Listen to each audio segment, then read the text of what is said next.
تاني حاجة عشان احمي ابني من انه يتعرض للتحرش او الاعتداء الجنسي، اولا ما تجبروش ان هو يسلم على حد وهو مش عايز.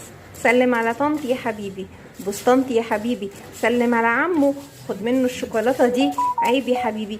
لا يا جماعه، سيبوا الطفل على فطرته، بل بالعكس احنا المفروض ان احنا نقول للطفل ما يسلمش على حد ما يعرفوش، وما ياخدش كمان حاجه من حد ما يعرفوش. بلاش حته بقى احرجني، كسفني، خلاني شكلي وحش، وخلاني في نص هدومي. لا يا حبيبتي، مش مهم الاحراج ومش مهم اي حاجه من دي خالص. المهم انه طفلك يعرف انه ما يجبرش انه يسلم على حد او ياخد حاجه من حد. الحاجة التانية بقى والمهمة، نصدق ولادنا. يعني لما يجي ابني او بنتي يقولولي يا ماما انا ما بحبش عمو ده، انا ما بحبش طنط دي، بيضايقوني، بيقرصوني من خدودي، بيبصوني بالعافية، يا جماعة ما نقولوش عيب وازاي تقول كده ولا.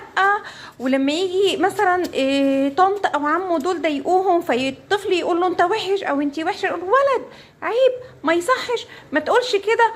طب احنا كده علمنا الطفل ان هو يقبل الاذى وما يدافعش عن نفسه وما يقولش لا. يا جماعة في فرق بين ان انا اكون محترم ومؤدب وبين ان انا اسكت على ان انا اتأذي. ربوا عيالكم ما يسكتوش على الاذى حتى ولو كان من باب الهزار. دي حاجة مهمة جدا هتساعدنا ان احنا نحمي ولادنا من التحرش او التعرض للايذاء. تالت حاجة يا جماعة، ممنوع منعا باتا طفل دون العاشرة ينزل الشارع لوحده. ممنوع ينزل مع ماما، ينزل مع بابا، ولا حتى يروح النادي لوحده.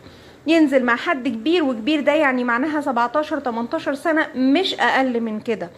احموا ولادكم بنفسكم، ما تستنوش لما الكارثة تحصل.